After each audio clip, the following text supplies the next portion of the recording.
Students, तो हमारी बात करते हैं मैथमेटिक्स जो है चैप्टर 14.1 का नमा जो है वर्ग कक्षा जो है नैन्थ का जो मैथ है उससे हम बात करते हैं। तो नैन्थ का मैथ से आज 14.1 का जो क्वेश्चन 5वां क्वेश्चन जो है उससे हम बात करते हैं। तो सबसे पहले यहाँ ध्यान दो, यहाँ पे क्वेश्चन बनाने से पहले तुम लोग यहाँ पे ध्यान देना है और अच्छा से तुम लोग समझना भी है।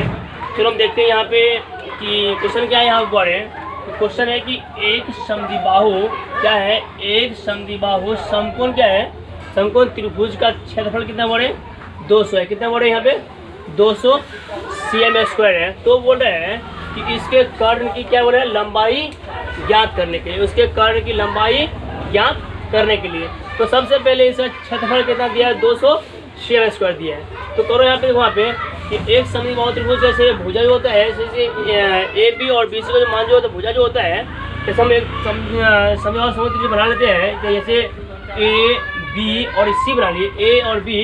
तो मानो यहाँ पे भुजा जो है इसमें ऐसे मानो ये अगर तुम्हारा ए है और ये भी ए और इसका मान जो है नहीं हुआ है, तो ए बी कितना भुजा ए है और बी सी कितना भुजा है ए है और ए सी का मान क्या करना है कर्ण की बोला लंबाई कि इसका जो है लंबाई ज्ञात करने के लिए बोल रहे हैं। तो सबसे पहले यहाँ पे इतने वर्ड है कि तो प्रश्न से कि त्रिभुज का क्षेत्रफल क्या होता है, त्रिभुज का क्षेत्रफल यानी लिखना है त्रिभुज के क्षेत्रफल बराबर 1/2 गुने क्या होता है आधार गुने ऊंचाई, क्या होता है आधार गुने ऊंचाई होता है।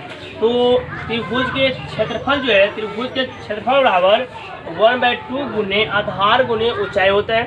तो सबसे पहले यहाँ ध्यान दो कि तुम्हारा क्षेत्रफल का मान कितना दिया हुआ है इसमें कि क्षेत्रफल का जो मान दिया है वो क्षेत्रफल का मान कितना है 200 cm² है ना बोले। तो क्षेत्रफल कितना है 200 cm कितना है स्क्वायर है, तो क्षेत्रफल कितना 200 cm² है। तो यहाँ पे तुम क्या ये त्रिभुज के क्षेत्रफल बराबर 1/2 गुने आधार गुने क्या होता है ऊंचाई होता है।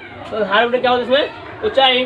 तो सबसे पहले यहाँ पे तो त्रिभुज का क्षेत्रफल कितना है इसमें 200 है, तो यहाँ जाएगा 200 ठीक ना 200 cm² बराबर 1/2 गुने आधार ए गुने ए, ऊंचाई कितना है ए है ए कर दिया। अब देखो यहाँ पे तो ये 200 है तो 200 cm² बराबर, अब इसको क्या करो इससे गुना करो कितना हो जाएगा पे 2a²।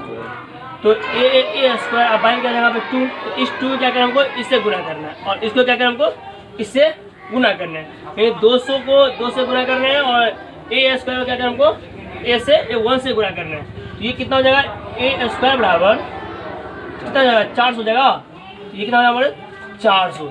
अब यहाँ पे 400 यहाँ पे 200 को गुना किया हम 4 में, 200 गुना किया हम 2 में, यानी कि 200 यहाँ पे था और 2 को हम गुना किया कितना हो यहाँ पे 400। ये कितना होगा बड़े 400। अब 4 से वर्ग कर देना, 400 वर्ग कितना होगा बड़े 20, 400 वर्ग कितना हो जाएगा 20, यानी इसका एक का मान कितना इसमें आ गया 20 आ गया। अब क्या करना है तो AC बराबर रूट अंदर AB² अब प्लस क्या होता है BC²।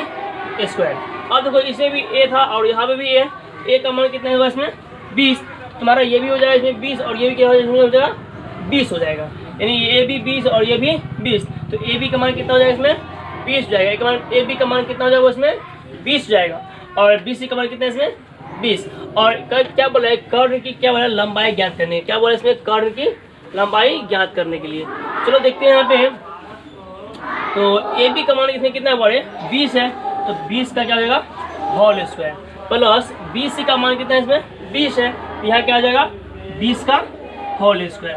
अब देखो यहाँ पे तो 20 गुने 20 कितना 400, तो 20 को अगर हम 20 से गुना करें कितना हो जाएगा 400, यहाँ इसमें हमको 400 प्लस फिर यहाँ पे आएगा 20 का होल स्क्वायर है, तो 20 का होल स्क्वायर है तो सब जानता ही होगा कि मान लो कोई प्रकार अंक है, अगर यहाँ पे 4 है और 4 के पावर यहाँ पर 2 है, क्या यहाँ पर 4 का पावर कितना है 2 है, तो 4 के पावर अगर 2 है तो 4 को कितना गुना करेंगे 2 बार, 4 गुने कितना 4 का कितना हो जाएगा 16। अगर यहाँ पर 3 है या 2 है, 2 का पावर यहाँ पर 3 है तो 2 कितना गुना करें हम 3 बार, यानी 2 गुने 2 गुने 2, 2 दूना 4, 4 कितना होगा 2 दूना 4, 4 दूना 8 हो जाएगा ठीक ना। तो उसी प्रकार से अगर 20 है तो 20 का स्क्वायर है, यहाँ पे स्क्वायर, तो 20 का स्क्वायर है तो कितना होगा 20 गुने 20, तो 20 गुने 20 का कितना यहाँ पे 400 है। किसी को दिक्कत नहीं है, तो फिर तो यहाँ पे 20 गुने 20 का कितना यहाँ पे हो जाएगा 400, कितना हो रहा है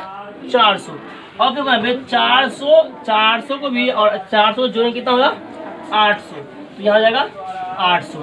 तो अब ये रूट 800 का वर्ग कितना हो जाएगा बोले, रूट 800 का वर्ग कितना होगा 20 रूट 2 हो जाएगा ना रे, 20 रूट क्या यहाँ पे 2 हो जाएगा। तो यहाँ लिखना है कि अतः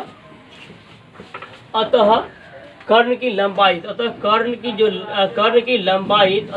की लंबाई कितना होगा बोले, अतः कर्ण की लंबाई हो जाएगा 20 रूट 2, 20 रूट 2 हो जाएगा। अतः कर्ण की लंबाई 20 रूट 2 हो जाएगा। तो इस तरह से क्या करना होगा, क्वेश्चन को जो है इस तरह से हल करना है। और क्वेश्चन जो है पहले क्वेश्चन बनाने से पहले क्या करना है, हमको पहले क्वेश्चन अच्छा से पहले समझना है और समझने के बाद अच्छा से हल करना है। और कोई भी क्वेश्चन आता है तो कोई भी क्वेश्चन, चाहे वो साइंस का हो या मैथ्स का हो या जो भी क्वेश्चन आता है, तो उसको पहले क्या करना है, हमको सबसे पहले क्वेश्चन को समझो और समझने के बाद उसको हल करना है। इस तरह से विधि क्या करना है, हमको हल करना है।